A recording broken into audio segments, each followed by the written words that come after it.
Welcome to आरती चतुर्वेदी।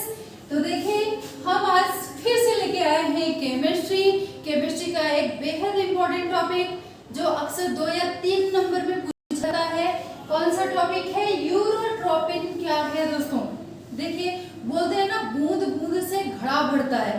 तो यहाँ पे केमिस्ट्री में जो क्वेश्चंस आते हैं दोस्तों, ऐसे ही एक एक 2-2 नंबर के क्वेश्चन पूछे जाते हैं और पूरा हमारा 70 मार्क्स कंप्लीट होता है। ठीक है, जो बड़े क्वेश्चन आते हैं 5-6 नंबर के तो वो कितने 2-3 ही आते हैं, लेकिन जो इस टाइप के क्वेश्चन है ना, देखिए 5 नंबर का आ जाएगा, उसमें अब सदा इस तरह के ऑप्शन आ जाएंगे और वो एक एक नंबर के उसमें क्वेश्चन पूछे जाते हैं। ठीक है, तो अगर एक क्वेश्चन आया जिसमें 5 सब क्वेश्चंस हैं, मतलब अब सद है, तो 5 क्वेश्चन हो गए, मतलब ये 5 नंबर को कंप्लीट कर दिया।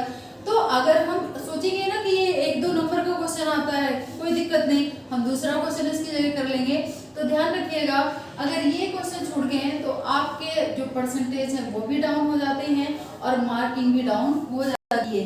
केमिस्ट्री आपको पता ही है बेसिकली क्या है, अभिक्रियाओं और फार्मूलाज का भंडारा है। ठीक है, तो अगर यही चीज हमने छोड़ दी तो जो कॉपी चेक करता है ना, उस पे इम्प्रेशन भी थोड़ा उल्टा पड़ता है। ठीक है, तो है ये ज्यादा हार्ड नहीं, हम बेसिक इनका क्लियर करते चलेंगे तो हम सारी की सारी अभिक्रियाएं क्लियर कर लेंगे। ठीक है, तो अब मैं ज्यादा लेक्चर नहीं देती हूँ, अब मैं अपने टॉपिक पे आ जाती हूँ।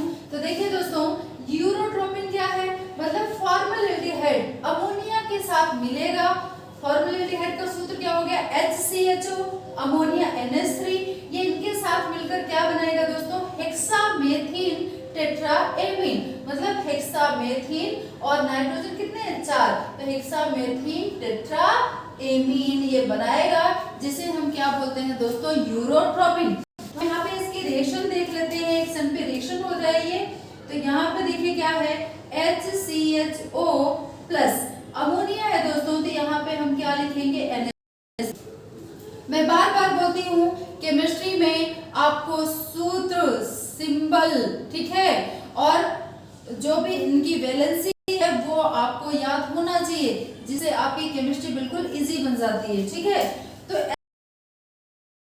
H3 इससे मिलकर क्या बन रहा है दोस्तों? ये बन रहा है क्या? CH2 होल का 6 और N4। ठीक है, अब यहाँ पे देखिएगा कि यहाँ पे हेक्सामेथीन है, तो यहाँ पे कार्बन कितने हैं दोस्तों? 6। तो हमारे पास कार्बन तो सिर्फ यहीं पे है, फॉर्मल्डिहाइड पे। ये क्या है आपका? फॉर्मल्डिहाइड प्लस यहाँ पे क्या है? अमोनिया। ठीक है, तो ये फॉर्मल्डिहाइड कार्बन तो एक ही जगह है, तो हम यहाँ पे 6 इधर लगा देंगे। ठीक है, तो यहाँ पे कार्बन कितनी हो गई? 6, यहाँ भी 6 है और यहाँ भी 6 हो गई। तो अब यहाँ पे अगला देखिएगा दोस्तों, यहाँ पे जो हाइड्रोजन है 6 दूनी 12। अब यहाँ पे देखिए 6 और 6 12, ये भी कंप्लीट है। अब नाइट्रोजन, यहाँ पे नाइट्रोजन कितनी है? 4, यहाँ पे नाइट्रोजन 1 है, तो हम यहाँ पे भी क्या लगा देंगे? 4, तो हमारी नाइट्रोजन भी कंप्लीट हो गई। अब बैलेंस में क्या नहीं है? बैलेंस में देखिए यहाँ तो हाइड्रोजन कंप्लीट है और यहाँ भी कार्बन, इसके हिसाब से। ठीक है, अब नाइट्रोजन भी कंप्लीट है क्योंकि यहाँ 4 है, यहाँ भी 4 है। अब हमारे पास एक्स्ट्रा और क्या बच रहा है? 4 3 12, मतलब यहाँ भी हमारे पास क्या बच रहा है? 6 हाइड्रोजन और है दोस्तों, यहाँ पे प्लस आपका क्या हो जाएगा? 6H2।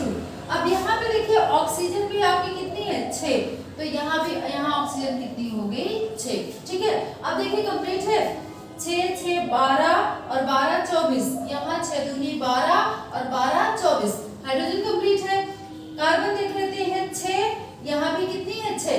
ये ध्यान रखिएगा जो ब्रैकेट के अंदर कोई भी कंपाउंड लिखा है, कोई भी एटम लिखा है, तो यहाँ पे 6 लगा है ना, तो मतलब यहाँ पे कार्बन 6 है और हाइड्रोजन कितनी है? 6 दूनी 12। ये इससे क्या हो जाएगा? मल्टीप्लाई। ध्यान रखिएगा, तो यहाँ पे कार्बन बराबर हो गया। अब नाइट्रोजन ऑक्सीजन देख लेते हैं दोस्तों, यहाँ पे ऑक्सीजन कितनी है? ये 6 है, तो यहाँ भी ऑक्सीजन कितनी हो गई? 6। नाइट्रोजन कितनी है? 4, तो यहाँ भी नाइट्रोजन 4। हाइड्रोजन 12 यहाँ हो गई, 6 दूनी 12, यहाँ पे पहले ही कंप्लीट है। तो इस तरह से आपका ये जो समीकरण है वो भी बैलेंस हो जाता है। दूसरी चीज आपका जो यूरोट्रोपिन है, यूरोट्रोपिन किस में उपयोग किया जाता है। यूरोट्रोपिन मुख्य रूप से एक एंटीसेप्टिक का काम करता है। ये किसकी दवाई में उपयोगी, मतलब किसके उपचार में उपयोगी, दवाई तो है ही दोस्तों, किसके उपचार में उपयोगी होता है?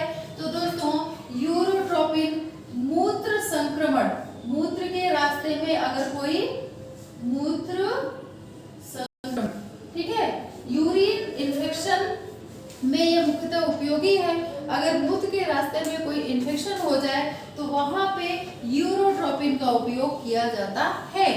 तो अगर कोई मूत्र संक्रमण या इसकी दवाई कोई लेने जाता है, डॉक्टर लिखता है, तो अगर आप इसके बारे में जानते रहोगे ना तो फिर अलग सा ही अपने आप में फील होता है, मुझे तो पता है कि इसमें कौन सी दवाई है, इसमें कौन सी दवाई डॉक्टर यूज करते हैं, ठीक है। तो देखो जो केमिस्ट्री बायो 11th 12th में जिनके पास है तो थोड़ी उनसे भी याद आती है, ठीक है, क्योंकि इसमें दवाइयों के बारे में भी बताया गया है, इसमें कंपोजिशन भी दिए हैं, और अगर आपके पास बायो है तो उसमें तो पूरा ही जो पौधे और जंतु हैं उनकी शारीरिक संरचना, उनकी एक्टिविटी सबके बारे में दिया रहता है, ठीक है।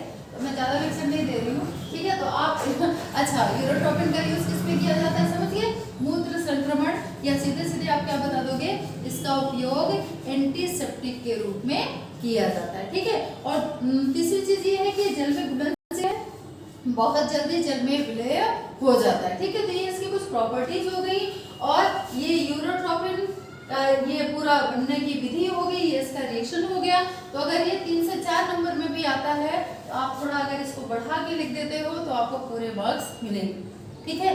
हम छोटे छोटे क्वेश्चन ले रहे हैं, 2 नंबर 3 नंबर के, ठीक है, 1 नंबर के। तो अगर आप इनको क्लियर करते चलोगे तो आपकी केमिस्ट्री बिल्कुल परफेक्ट हो जाएगी, बिल्कुल मतलब लगेगा कि हाँ हमने कुछ पढ़ा है, ठीक है। तो अपना बेसिक कॉन्सेप्ट क्लियर करते चलो और केमिस्ट्री हमारे साथ पढ़ते चलो, ठीक है। दोस्तों वीडियो अच्छा लगा हो तो वीडियो को लाइक शेयर एंड चैनल को सब्सक्राइब करना ना भूलें। Thank you.